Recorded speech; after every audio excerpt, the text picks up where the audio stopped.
Indudablemente que a mí me corresponde hablar de la deontología en educación universitaria, es decir, la ética de las virtudes.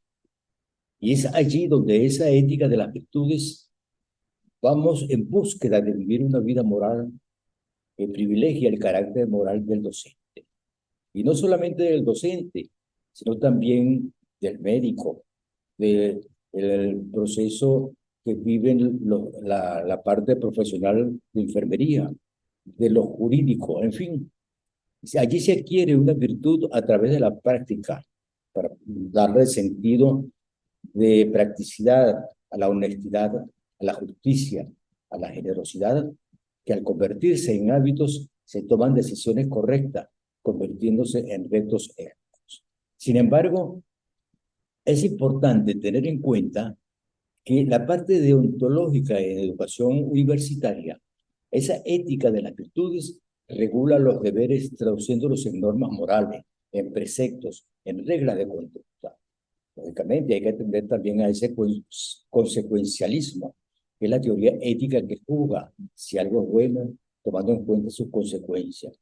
Ese absolutismo moral es una forma de deontología que afirma si ciertas acciones del docente universitario son correctas o incorrectas. Cuando hablamos de deontología, es bueno tener conocimiento cuándo se inició. Entonces, a finales del siglo XIX, en el año 1889, Jeremy Bentham la acuñó como deontología o ciencia de la moralidad.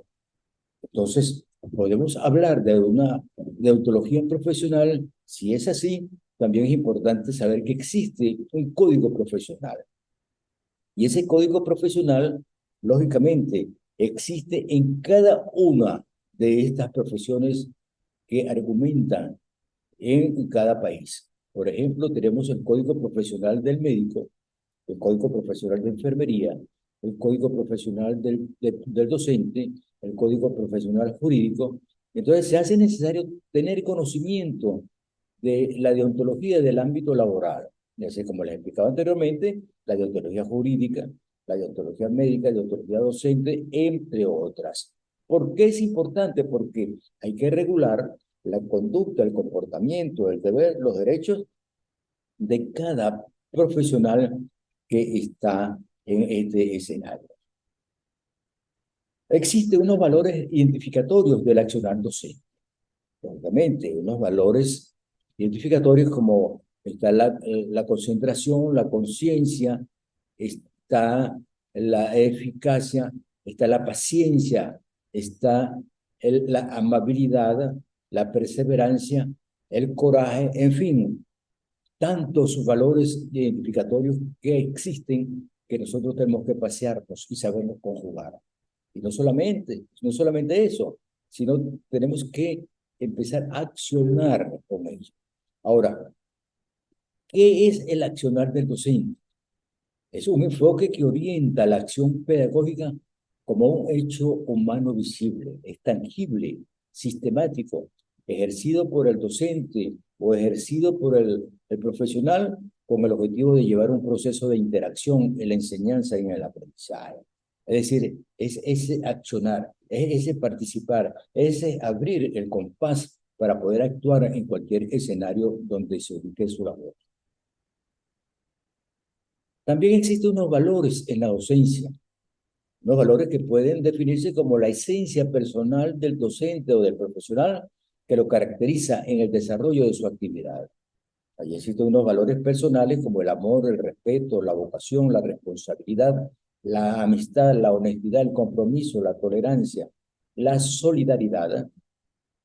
Y cada uno de estos valores está representado en ustedes como profesionales, está representado en nosotros como parte académica de una universidad.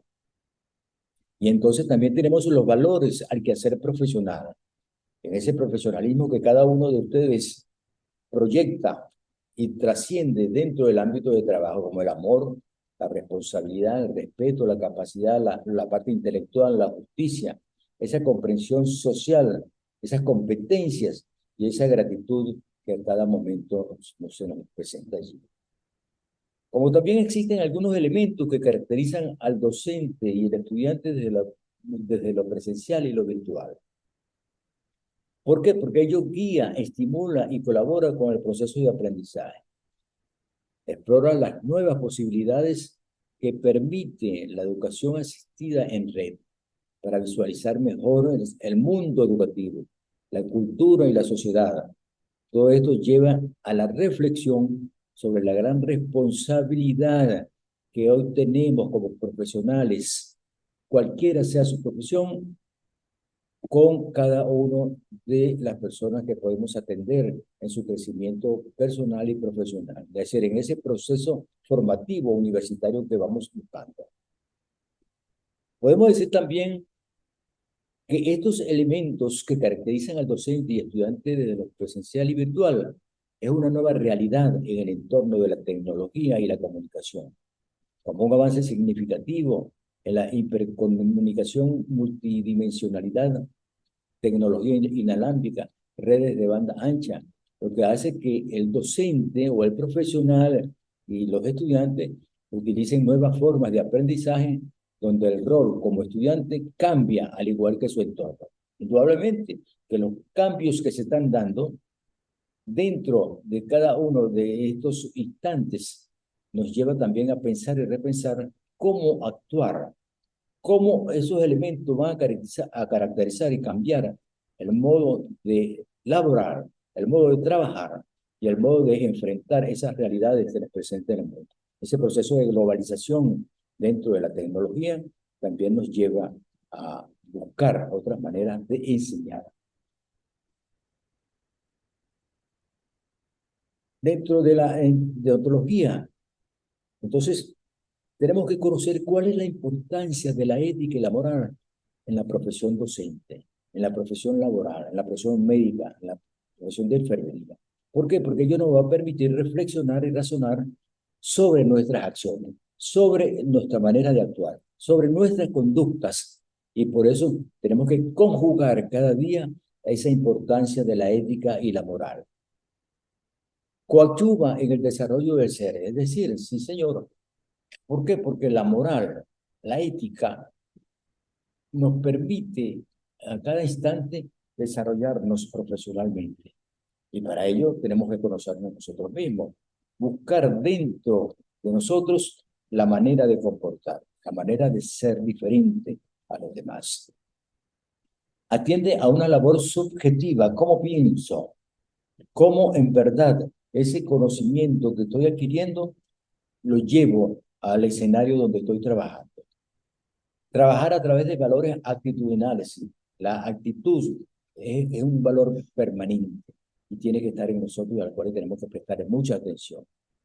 Esto nos permite nosotros formar mejores ciudadanos, mejores médicos, mejores enfermeros, mejores abogados, mejores juristas, en fin, cada uno de ellos dentro de la ética y la moral, el cual debemos conjugar cada día y a cada instante. Esta integración de los valores al proceso de enseñanza en la educación universitaria, ¿por qué? ¿Por qué hay que hacerlo? Pues esa integración de los valores. ¿Por qué? Porque refleja los valores que el Estado incluye en la educación universitaria. El Estado va en su manera de hacer, de planificar, de ejecutar, de supervisar cada uno de estos valores que están contemplados en las leyes orgánicas de educación y en nuestra Constitución. Existe un consenso internacional acerca de los valores que debe promover la educación universitaria. ¿Es cierto? Promueve el relacionamiento eficaz conforme utilice el pensamiento coherente. Y en el contexto científico debe prevalecer la racionalidad autocrítica y la iniciativa. Como profesional universitario, la responsabilidad, la tolerancia y la humildad. Es bueno tener en cuenta estos contextos científicos, porque en ellos va cada uno de nosotros a ponerlo en práctica.